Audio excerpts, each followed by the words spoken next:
Welcome to அதீஸ் kitchen. இன்றைக்கி ஒரு சூப்பரான முட்டை மசாலா பணியாரம் எப்படி செய்கிறதுன்னு பார்க்க போகிறோம். அதுக்கு முன்னாடி அதீஸ் கிச்சன் இது வரைக்கும் சப்ஸ்கிரைப் பண்ணாதவங்க ப்ளீஸ் சப்ஸ்கிரைப் பண்ணுங்கள். அப்போ தான் நான் போடுற வீடியோஸ் உங்களை தேடி வரும்.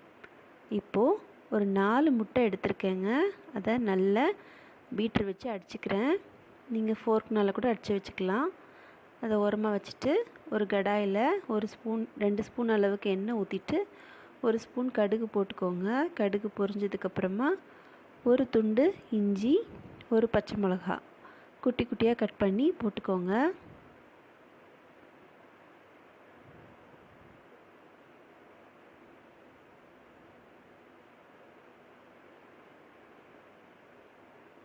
இந்த முட்டை மசாலா பணியாரம் ரொம்ப டேஸ்ட்டாக இருக்கும். இதோட நறுக்கின கருவேப்பிலை கொத்தமல்லியை போட்டுட்டு நல்லா கலந்து விட்டுக்கோங்க.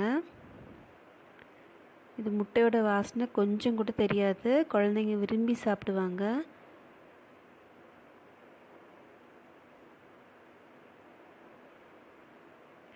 இதோட ஒரு பெரிய வெங்காயம் நறுக்கி போட்டிருக்கேங்க. சின்ன சின்னதாக பொடியாக நறுக்கி போட்டிருக்கேன்.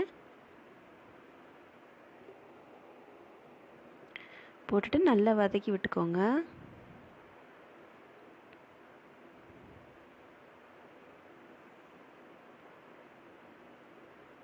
லேசாக வதங்கினதுக்கப்புறமா ஒரு சின்ன தக்காளியை நறுக்கி போட்டிருக்கேன்.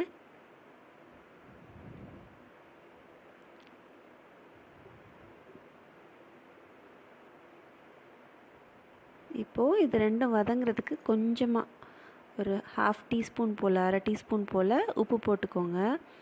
உப்பு போட்டுட்டு நல்லா கலந்து விடுங்க. இது ரொம்ப கூலாக ஆகக்கூடாது. நம்ம கடிக்கும்போது வாயில் தட்டுப்படணும்.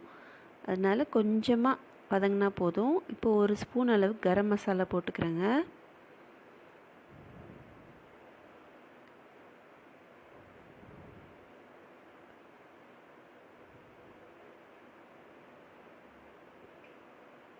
கரம் மசாலா போட்டதுக்கப்புறமா 1 ஸ்பூன் அளவுக்கு மிளகாத்தூள், தனி மிளகாத்தூள் போட்டுக்கிறேன். இது சின்ன ஸ்பூன்றதுனால கூட ஒரு 1/2 ஸ்பூன் போடுறேன். ஆக்சுவலாக கொஞ்சம் பெரிய ஸ்பூனாக இருந்தால் 1 ஸ்பூன் போதுங்க. ஏன்னா நம்ம பச்சை மிளகாய் வேறு போட்டிருக்கோம்.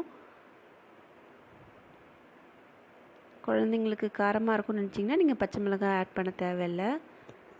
இதோட ஒரு 1/2 ஸ்பூன் அளவுக்கு மஞ்சப்பொடி போட்டுக்கோங்க. கொஞ்சமாக போட்டால் போதும்.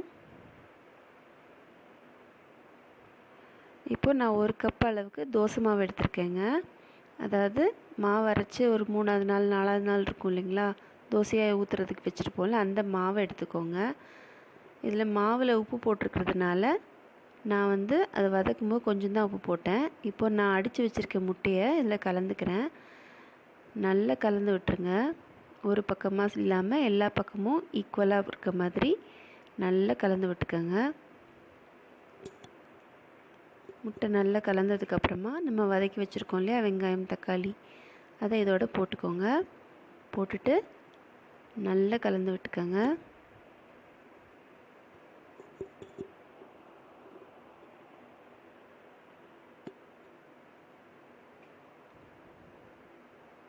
நல்லா மிக்ஸ் பண்ணிக்கோங்க. இல்லைனா ஒரு பக்கமாக இருக்கும் வெங்காயம், தக்காளி எல்லாம்.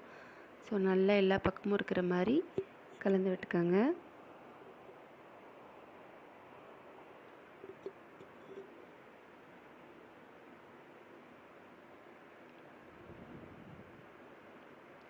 இது நீங்கள் ஈவினிங் ஸ்நாக்ஸாகவோ இல்லை டின்னராகவோ யூஸ் பண்ணலாம். குழந்தைங்க ரொம்ப விரும்பி சாப்பிடுவாங்க. முட்டை சாப்பிட்றதுக்கு அடம் பிடிக்கிற குழந்தைங்க கூட இதை சாப்பிடுவாங்க. இப்போது நான் ஒரு பணியார சட்டியில் கொஞ்சமாக எண்ணெய் ஊற்றி சூடு பண்ணிக்கிறேங்க.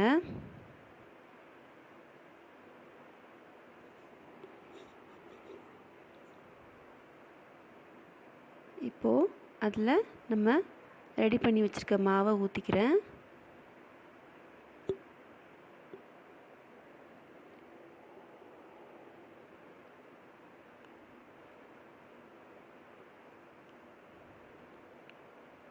ஊற்றிட்டு மீடியம் ஃப்ளேமில் வச்சு மூடி வச்சுருங்க. 5 நிமிஷம் கழித்து திறந்து பார்த்திங்கன்னா பாதி வெந்திருக்கும். அதில் ஒரு குச்சி மாதிரி கொடுத்துருப்பாங்க பணியார சட்டி கூட, அதை வச்சு நீங்கள் திருப்பிடுங்க. எல்லாத்தையும் திருப்பி மூடி போட்டு ஒரு 5 நிமிஷம் வேக விட்டுருங்க.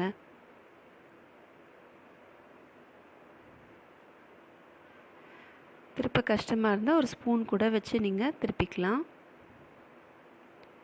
மூடி வச்சு திருப்பி ஒரு 5 நிமிஷம் வச்சு எடுத்திங்கன்னா சூப்பரான சூடான சுவையான முட்டை மசாலா பணியாரம் ரெடி.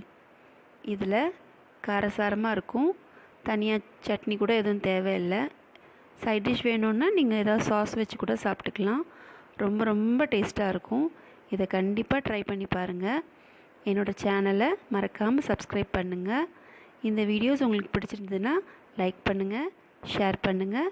மறக்காமல் எப்படி இருந்துச்சுன்னு கமெண்ட்டில் கமெண்ட் பண்ணுங்கள்.